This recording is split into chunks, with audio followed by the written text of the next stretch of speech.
Hey guys, this is Mylandah. This video is going to be me reading out the journal collection from Life is Strange Before the Storm episode 1. Please note that the content of the journal will be different depending on the choices you made. These are the choices I made from my own playthrough, so enjoy. Alright, I think I'm gonna read through her journal and Daily rituals are we go. important, even when they involve writing unread letters to friends who have forgotten you. Okay, I'm gonna start off all the way at the beginning. If there is a beginning, let's see. I don't think so. Wait.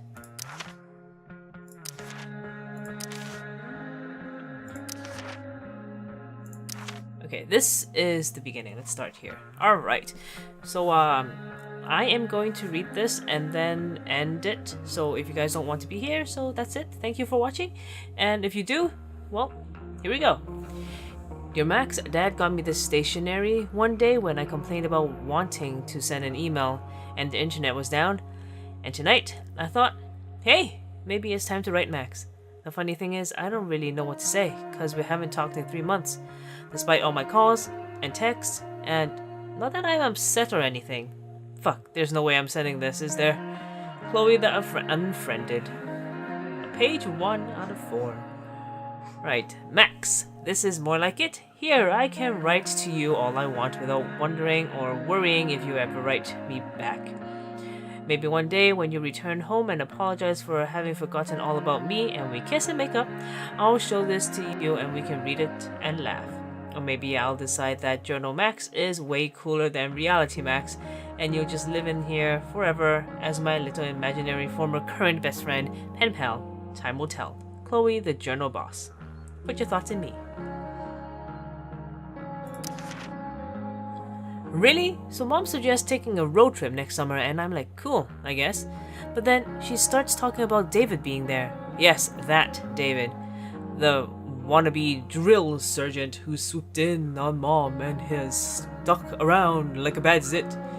David, the mustache monster from Planet Dipshit. That fucking David. Anyway, I politely suggested to Mom that perhaps it was too early to assume David would be in the picture by then, or breathing. Hey, shit happens. As you might imagine, that didn't go over well. But really, if this guy's still around 3 months from now, then she's got serious self-esteem issues and I've got serious self-immolation, look it up nerd, plans. She can do better. That's all I meant. But she didn't want to hear it. Like I'm the asshole. Chloe the asshole. Max. So, you know how I stopped going to class so much? Like, you stopped talking to me so much? Funny story. I had trouble coming up with an excuse, so I just did it. I just didn't show up. And it was fine. Nobody said anything to me. Crazy, right? It's like I'm invincible all of a sudden. Maybe that's the perk of being the dead dad girl. No one knows what to do with me, so they're actually relieved when I stay home. Wish I'd figured this out sooner. Think of all the wasted school time. P.S. Chris from Blade Runner popped into my head last time I rubbed one. I mean, at first I was thinking about Deckard and that smolder of his, but then Chris just totally stole the show. Probably nothing there. Think I just want her bangs. Chloe the Electric Sheep. Is this the last page? Yes, okay. Okay. Yeah, that's right. I called you a loser. Wanna know why? Because you weren't at Firewalk last night. Even Frank was there. He's my dealer. Or, Mom, if you're reading this, he's my dealer and you shouldn't be reading this. It was maybe the greatest night of my life. I hiked to this old mill using the old train tracks and then verbally abused the dumb bouncer until he let me inside. Firewalk was the shit. Who knew rages like that went down in little old Arcadia Bay? Fuck Seattle. Plus, I got my ass kicked. No. What's NBD? No big deal. No big deal. No big deal, but there was these two asshole skeevy guys whose manhood I wrecked. Oh yeah, I got rescued by the most popular girl at school. How was your night, loser? Firewalk plus Chloe is greater than Max. That's it. Alright. And then let's take a look at this. Oh, snap. Get to look at the people. Alright. Here we go. My name is Chloe Price, but you can call me... What? Finger? Middle finger? Alright. I am an inmate at Blackwell Academy, currently serving a 4-year sentence for crimes against maternity. That would be my mom, Joyce, who seems endlessly disappointed in me. Which, I get it. I am no one's image of a perfect daughter or student or anything, really. But who the fuck wants to be perfect? I'm surrounded all day by so-called perfection, and it sucks ass. Other things that suck? Mom's new drill sergeant boyfriend, David. How hard is it to buy weed around here? Having no friends, hypocrites, country music, people who say, chillax, dad being dead. It's been 2 years since he died in a car crash, and I still think about him all the time. I've even been having these weirdly lifelike dreams. Sometimes I think he's trying to tell me something, other times I remember that he's feeling worms in a ditch right now, and anything else is just a fairy tale to make myself feel better. At least I have 2 weapons to help me survive this shitbird town. The pen I use to tag any and everything I want, and my shining personality. If I work at it, maybe I can leave this place just a little less perfect than when I found it. Oh, all the memories of Chloe. Alright. Okay, okay, we're talking about Frank. Alright. For a drug dealer, Frank Bowers is actually pretty chill. He likes to act like he's a tough guy, and I have no doubt that he's done a few messed up things over the years. But to me, he's like a scruffy dog. The tougher he tries to come off, the cuter he seems. I've been buying weed from Frank for close to a year. I almost never have enough money to pay him, and he always tells me, "It's the last fucking time, Chloe. I'm not your fucking friend." Then he always give it to me anyway. Like I said, guy's adorable. Of course, if I ever did anything to actually get on Frank's bad side, he might not seem so cuddly anymore. I hear Frank's rolls with some dudes who are into way darker shit than keeping high schooler medicated. It's hard to imagine Frank getting mixed up with anything really bad, but I guess you never know. For now, I'll just keep hoping that Frank is even worse at remembering who owes him money than he is at being intimidating. Are we talking about mom or what? Okay. Despite my mom's best effort, I don't actually hate her. I know she's been rough since dad died. Money's tight, her job as a waitress at the diner isn't exactly glamorous, and I'm clearly not all about the whole going to school thing. But why does she have to make things so much harder on the both of us? She acts like if I smoke pot, or when I skip out to catch an awesome show, it's somehow a personal attack on her. She should be happy that I'm self-medicating and not going postal on everyone. She never used to be this way when dad was around. She could actually be cool. But lately, there's a hairy dick monster she let into the house that's fucking everything up. David Madison, a jobless, brainless, dickless little shit with a hard-on for the military and a promise to whip me into shape, asshole. I tried to express these concerns to my mom, yet every week it seems the virus spreads to yet another corner of her life. I'm starting to worry that the David flu is a kind of a disease that kills its host. Max Caulfield, MIA, ex-best friend extraordinaire. This artsy motherfucker loves photography more than life itself, and definitely more than me. She even uses old instant cameras. It's probably not healthy for anyone to be that stuck in the past, but who am I to tell people how to live their lives? When we were kids, we would dress up like pirates and eat ice cream and write and draw these stupid comic books where we had powers and saved people and shit. Then my dad died, and her dad got some job up north and she moved away to Seattle. It was probably the moment when I needed her the most, and she bailed. Thanks, Max, for teaching me that I can't rely on anyone. I mean it. Life lesson learned. The worst part is that even though we haven't spoken in months, even though she habitually ignored my texts so much that I just wanted to stop trying, even though I know deep down that she doesn't care about me anymore, and that she probably has all new friends up in fucking Seattle, I still miss her. If she came back tomorrow and said, "Hey, Chloe, want to dress up like pirates and be stupid together?" I would take her back in a heartbeat. in a heartbeat. Oh, this is pretty heartbreaking. Alright, who's this? Oh, about the dad. This is dad. If I had a nickel bag for every jerk-off guidance counselor or therapist who tried to get me to write shit about dad over the last couple of years, I would never have to buy weed from Frank again. What's the matter? Don't you want to write your dear old dad? I guess they think it'll help me cope with my feelings or whatever. As if a few paragraphs about how great dad was could help me forget that his guts are probably still plastered to the underside of a semi-trunk. And what the fuck? And what the fuck am I supposed to write anyway? That he was the perfect dad, who was always fun to be around and never angry? That he treated me like an equal? That he was constantly working to make our lives better? That he could always make me laugh even when I was being a bitch? That he sang in the shower and hated hypocrisy? And that his BBQ grill is still rusting in the backyard because he thought of either throwing it away or using it again, or both so painful that it's easier for mom and me to just pretend neither of us notice it. If that's coping, then coping can go fuck itself. Alright, that's it. That's it. Let's see what's next. These are that. These are all the photos. Alright, I think that's it about with her journal. What do you want? Chloe. Wait, what do you have? What is this? And you're doing the best, blah blah blah, blah blah blah. I love you. Okay, here. Your school called. I think you know why. We have a meeting tomorrow with Principal Wells. I need you to do better. Chloe, I'm worried about you. Please let me know you're okay. Okay? And you know what? While I'm here, I'm gonna look at the rest of this stuff as well. More reading, so if you guys want to skip it, skip ahead. If you guys don't, then welcome.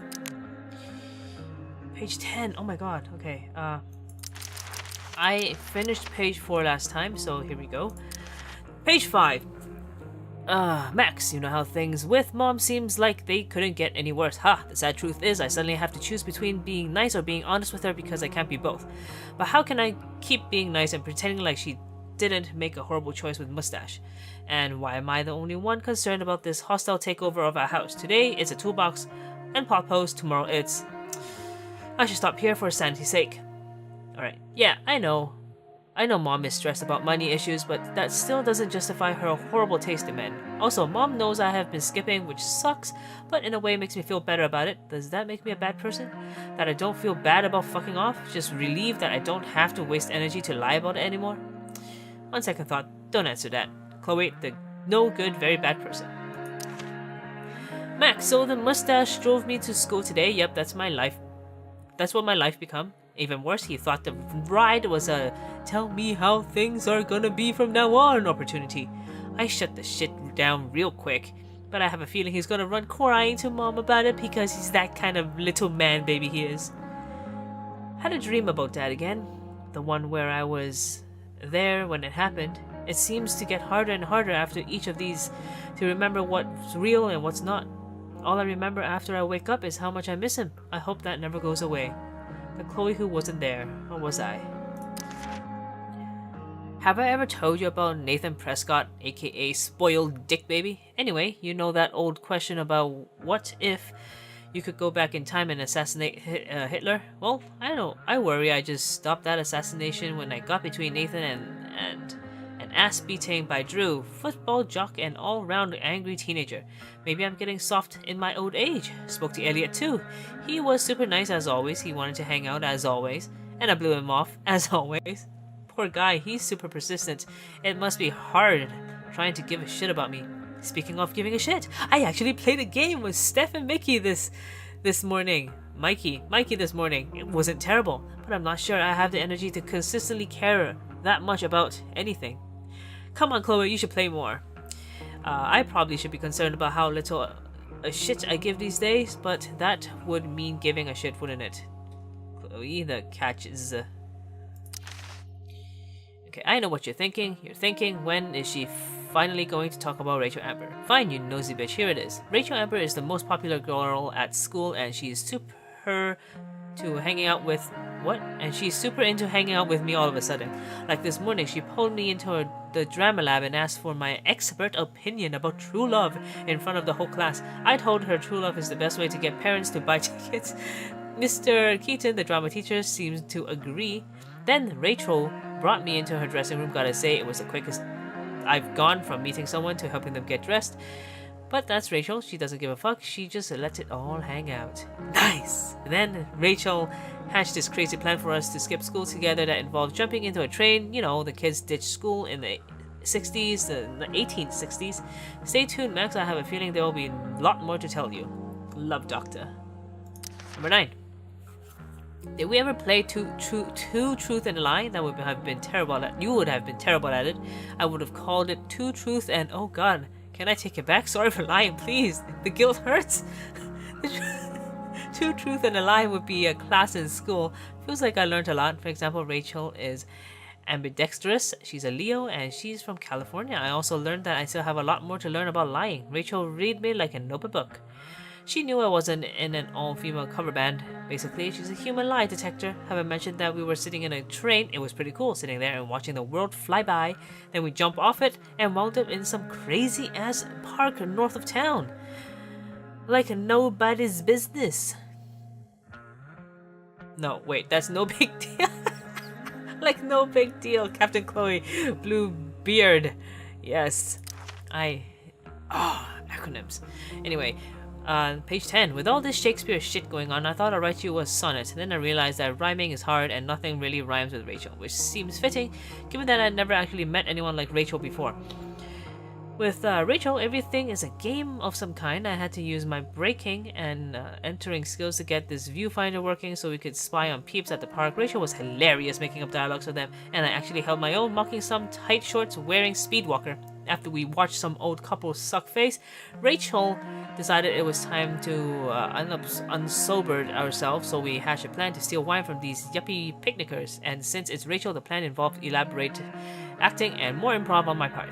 I killed it once again. I'd still never be caught dead on stage, but this type of acting I can get behind.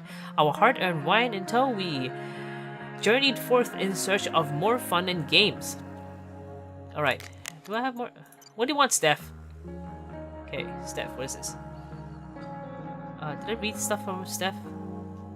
Okay, this is, got your DVD, thanks. Hey, I'm at the picnic table with Mikey, yeah. Heads up, Well is on the warpath. Well, oh, Principal Well. Oh no, seriously. He's just trying to help. Yeah, right, you killed me this morning. That's what the GM does, dude. Also, thanks for playing with us. Mikey has a blast. He's cool. He's been down lately, not sure why, but I know playing with you really meant a lot. Alright, good. Good that I can help. And, let's take a look at, 1, 2, 3, 4, 5. 5 more people to look at. Let's look at Elliot first. As far as Blackwell students go, Elliot Hampton is pretty not terrible. He hangs out with some of the doucher sometimes, but I sense that he's mostly a lone wolf like this chick. Similar to my class schedule, Elliot and I have history, but no chemistry or drama. We hook up a few times shortly after Dad died, but there wasn't really much to it. I think I was just bored or maybe a little lonely. Weird, I know. Okay, so they did hook up a few times. And it didn't work out. Okay, so it's okay for me blowing him off then. Good. I don't get where Elliot's coming from. He constantly asking to do stuff with me, which is nice, but I'm not sure we have that much in common anymore. Sometimes when we talk, it seems almost like he's studying me. I can't tell if he actually wants to be friends or just to get in my pants. I guess I should be flattered either way, but I'm also not sure how much I care. Sorry, Elliot. Next, Frank. I've seen Frank. Oh, come on. Are you making me go back every time? Okay, fine. Stefan, here. Has kissed girl has not. Oh. So, Steph has kissed girls, and Mikey has not kissed. ... ever. I can never decide if Steph is the coolest or nerdiest person in all Blackwell. Maybe both. She's definitely the queen of the indoor kids with all her weird role-playing games and sci-fi shit. I guess her dad is a video editor. She makes some sweet cash by selling bootleg DVDs. Don't knock the hustle. I'm pretty sure Steph does all the backstage technical work for the school plays, which checks out. Another thing about Steph, she's into girls and she doesn't give a shit what anyone else thinks about it. That's why she's into Rachel. But guess what? Rachel's mine. Mickey North is the captain of Steph's fan club. and the two of them can be found huddled around a table, rolling 20-sided dice whenever they had the chance. If life were one of those 80s movies Dad used to watch, Mikey would be the nerd that the jocks give wedgies to in the real life. If someone messed with Mikey, they would be in deep shit. Mikey's older brother is Drew North, Blackwell's alpha jock. Level 6, Flaming Gauntlet of Awesomeness. Yeah, the truth is Mikey is one of the few genuinely nice people in this place, although every once in a while he says something that reveals a dark outlook on life. No idea where he gets it from, maybe Star Trek? And then we go Drew. Oh, 3 more to go. Alright, Drew. Drew North is Mikey's older brother, and the two of them couldn't be more different. Drew was a legit jock, like the type that spends hours a day in the gym and has a nickname for his biceps. I've never been to a Bigfoot game, but I hear he's actually really good at throwing stuff into other stuff or whatever. Then the ball goes into the hoop, and this goes into the butt. Okay, pretty sure. Mikey told me that Drew is planning to go to college on an athletic scholarship, which is good because their family is even poorer than mine. Their dad was one of the fishermen who lost his job because of the Prescott Corporation. As you might imagine, this put Nathan on Drew's shit list, not a good list to be on. In the war between the meathead and the shithead, does anyone win? Anyway, I don't think Drew's really a bad guy, but I guess I wouldn't know. It's like we exist in two completely different planes of existence that happened to me in the same school. Happy to keep it that way. Okay. Nathan Prescott is the golden child of the Prescott, Arcadia Bay's oldest, wealthiest, and most powerful family, as they love reminding everyone. Nathan's dad does something nautical related. I think it has to do with murdering baby seals and turning them into death rays for the military, but the picture at the bottom, this. But I can't remember the details. Whatever the case, there's a lot of people in this town who hate the Prescott, including the fishermen who he put out of work. And you do not need to mess with fishermen, they smell. Nathan is odd. He's extremely privileged, yet dark and brooding. Even though he's a dick, I can't help feeling bad for him sometimes. He really just a weird little dude trying to figure out his shit, but he has to pretend to be all this stuff he's clearly not. Like an athlete or a cool kid, you can't tell it fucks him up inside. Of course, the best cure for feeling bad for Nathan is actually talk to Nathan. Then you remember what a wonderful punchable face those Prescott jeans gave him. Ding! Last one, Rachel! Action! How do you describe Rachel Amber? I've been trying to find the right words ever since we met. The crazy thing about Rachel is that I really should hate her guts. I mean, she's a straight A student, beloved by everyone at school, including students and teachers. She is super into acting, and I hear she even does modeling on the side, which I imagine her district attorney dad and Stepford housewife mom supports her in. It all sounds like a recipe for awfulness. And yet, Rachel somehow is nothing like a privileged golden child type you expect. She's not like any type, actually. She's probably the most surprising person I've ever met. And that's not just because when we met she was helping me take down some skeevy assholes at a rock show. But it's just this feeling she gives off, like when you're with her, anything is possible. Not right, meow. Fuck it. Fuck, it really sounds like I have a crush on her, doesn't it? You do! Here's hoping she reveals something horrible about herself soon, like a stamp collection or a love for a cat meme, something to make her a little less indescribably awesome. What's wrong with stamp collection and loving cat memes? Chloe. Alright, that's it. Well, that is all I have for today. Stay tuned for episode 2. If you want to check out the whole playthrough, you can click on the link below. So thank you for watching, and I will see you guys next time.